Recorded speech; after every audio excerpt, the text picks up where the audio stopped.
Baie dankie, Piet, man, ek moet sê, dit is net jy wat dit reg kry om bankwese seksie te laat klink. Maar baie dankie vir dit. So, goeiemôre almal en dankie vir die geleentheid hierso. Ek moet sê, ek moet in Engels sê kudos to you vir Bergrivier om dit op te sit. Dit is iets anders, dit is iets uniek. En hoe dit uitgestel is en hoe dit bymekaar kom is fenomenaal. So ek dink ons kan weer vir julle 'n handeklap gee oor hoe dit uitspeel. Om bykans 250 boere en waardekettingspelers bymekaar te hê, getuig nie net van die sektor nie, maar dit getuig ook van die vennootskappe en almal wat betrokke is en wat bereid is om mekaar te help om by te staan in die toekoms. Die tema vandag, passie vir jou boerdery, is nie 'n maklike tema nie, maar ek dink is baie belangrik. Ek het so rukkie terug TV gekyk saam met my seun, toe kyk ons weer Vetkoekpaleis en dis iets wat hom herhaal so elke paar maande in ons huis.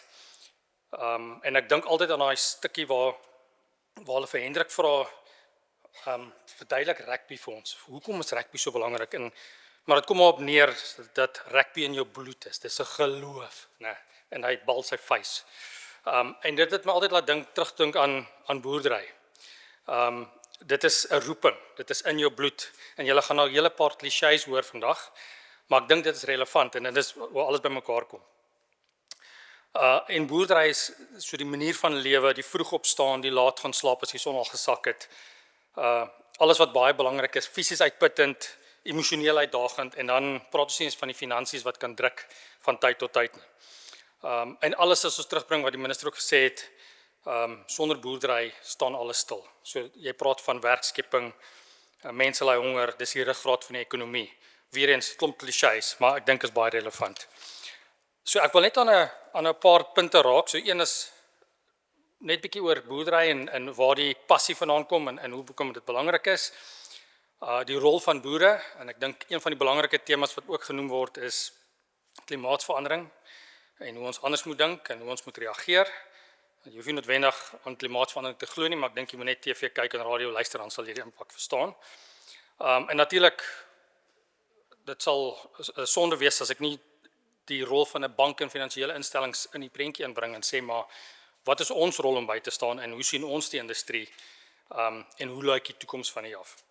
So om te begin, miskien net so 'n bietjie oor passie vir die boerdery. So daar was 'n Japaneese boer en filosoof en for the life of me, jammer, ek kon nie sy naam uitspreek nie, so ek het dit uitgehaal. Maar hy het gesê die uiteindelike doel van boerdery is nie verbouing van gewasse nie. Dis die ontwikkeling en die vorming van mense. En ek dink dis baie belangrik. So boerdery leer jou diepwaarde. So dit leer jou geduld want niks kom op bevel nie. Dit leer jou om nederig te wees, want die natuur bly natuurlik groter as wat ons almal saam is, en dit leer jou volharding. En dit vra meer insaag en meer inspanning, want dit maak nie saak hoe gister was nie, môre is nog 'n dag wat jy moet opstaan. En julle sal ook met my saamstem dat passie vir boerdery begin nie net as jy moet praat oor oorlewing en wat is môre nie. Maar passie kom terug wanneer daar betekenis is in boerdery. En ons moet onsself herinner dat ons net die rentmeesters is vir grond. Engels sê dit baie mooi, custodians of the land. En ek dink ons moet dit altyd onthou. Ons werk met hulpbronne wat ons net vandag leen vir die toekoms. So hoe lyk daai geslag 2, geslag 3 of daai generational wealth waarvan altyd gepraat word om seker te maak môre is nog 'n dag, 10 jaar is nog 'n dag en 20, 30, 40 jaar is nog 'n dag. En natuurlik dra ons natuurlik by tot voedselsekuriteit, stabiliteit. Passie groei natuurlik weer wanneer en een van my kollegas het altyd gesê agric is nie sexy nie. As jy agric sexy kan maak, dan sal jy die jong mense terugbring. En 'n jong mens wat weer wil boer en dit sien as 'n loopbaan en 'n jong mens wat sê ek is trots om te boer.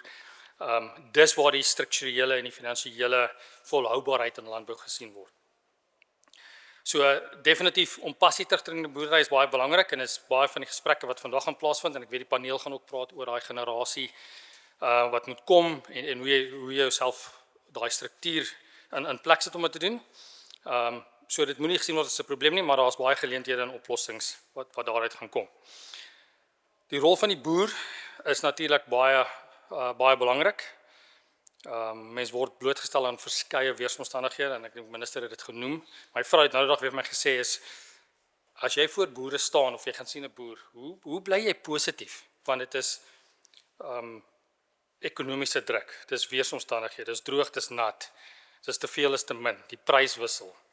Een maak 'n gras hierdie kant, dan kry iemand pak sla aan daai kant. En hoe hou jy die boere positief en wat is jou rol om dit positief te doen? Ek het nie altyd 'n antwoord vir dit nie. Maar ek dink wat baie belangrik is dat ons moet besef dinge verander, klimaat verander, boerdery verander.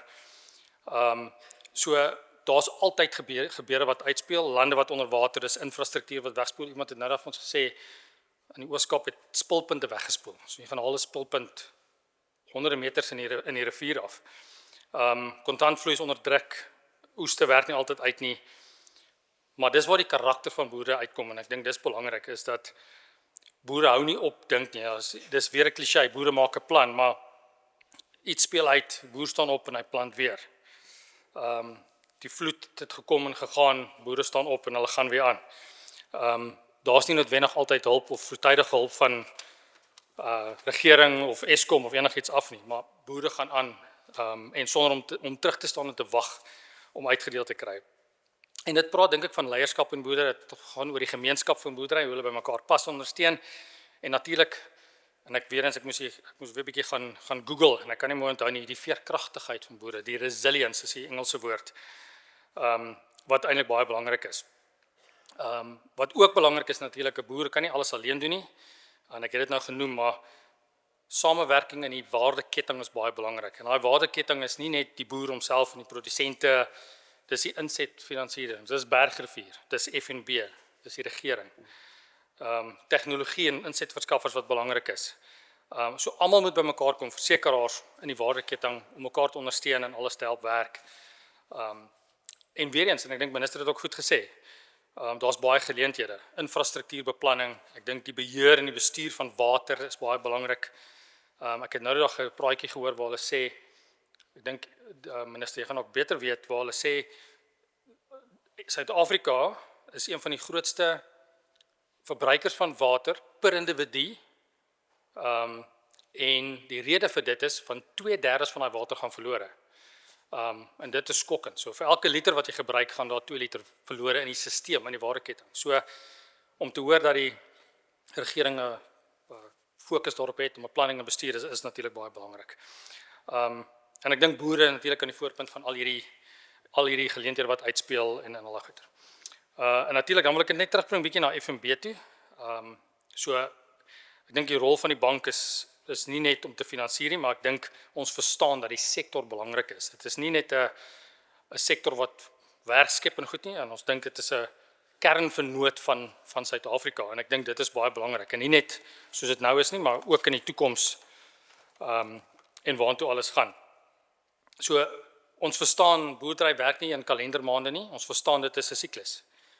Ons verstaan die risiko's anders as in die ander industrieë. Ons verstaan dat een seisoen in jare se beplanning omver kan gooi en dinge werk net nie altyd soos dit uit nie.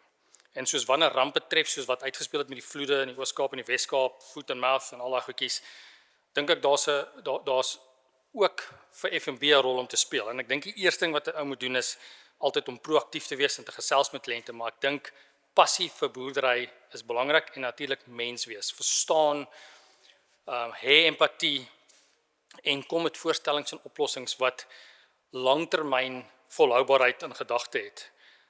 Moenie dan net aan die deur gaan klop en sê, dis tyd vir die betaling, kan ons die cheque skryf, kan ons die beperking inkort, miskien moet jy nie nou uitbrei nie, miskien moet jy nie nou belê in iets anders nie, maar die geduld wat die bank rondom daai strukture het, en natuurlik die idee om lenings te herstruktureer, uitstel van kapitale terugbetalings, en dan die empatie rondom al daai alles bymekaar te bring is belangrik. So die rol van die bank is om 'n vernoot te wees wanneer dit moeilik is en nie net altyd maklik nie.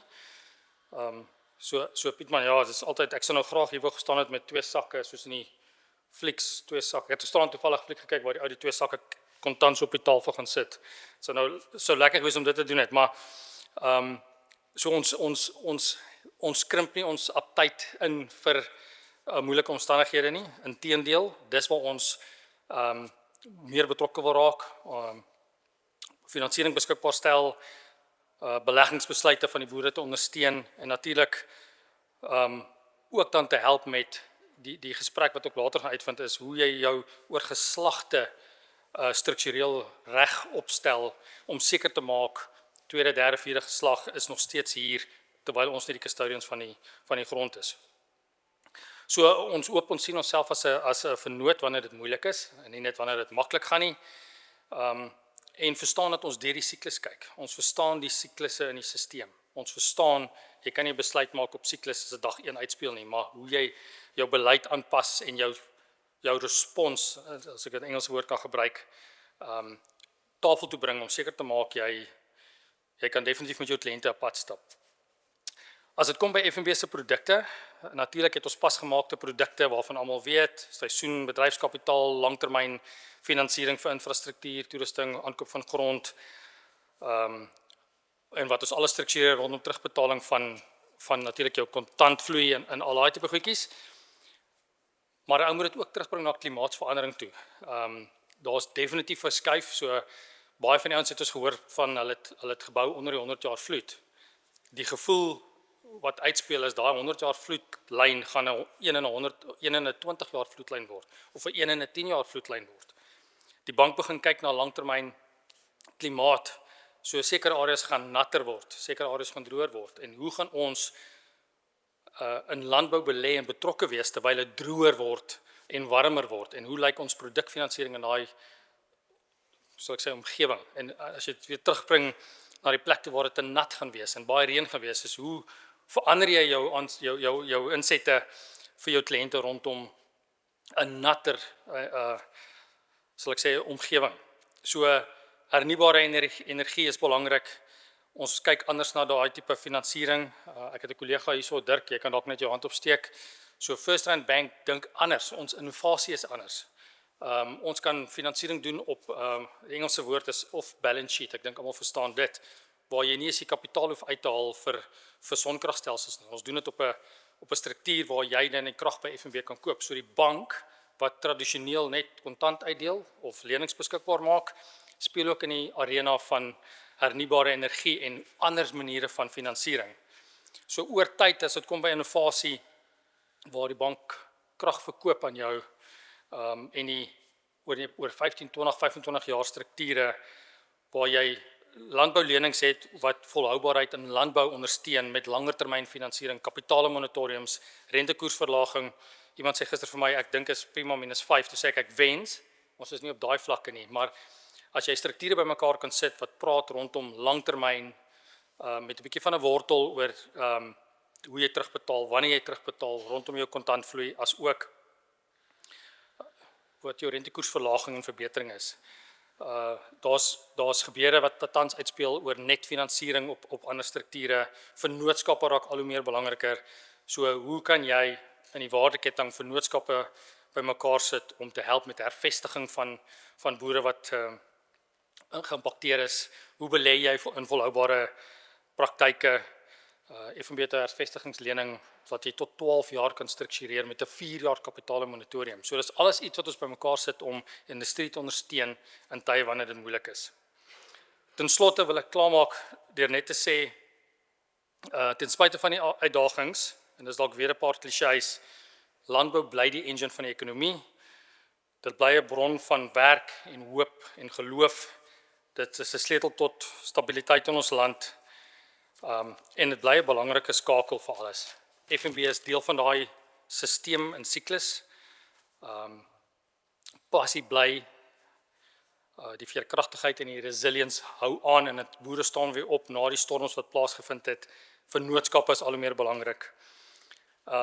En my laaste sêding, en ek kan nie onthou wie dit gesê het nie, maar het gesê om 'n saad te plant is om te glo in môre. So mag ons aanhou plant, mag ons aanhou belê in mense, vennootskappe en in die toekoms van landbou in Suid-Afrika. En mag FNB, en dit sal weer eens so sonde wees as ek nie sê dat FNB oop is vir daai gesprekke en ondersteuning. Baie dankie vir die geleentheid om met julle te gesels. En kom loer gerus in gesels met ons verder oor enige vrae en wat julle dalk verder mag hê. Baie dankie.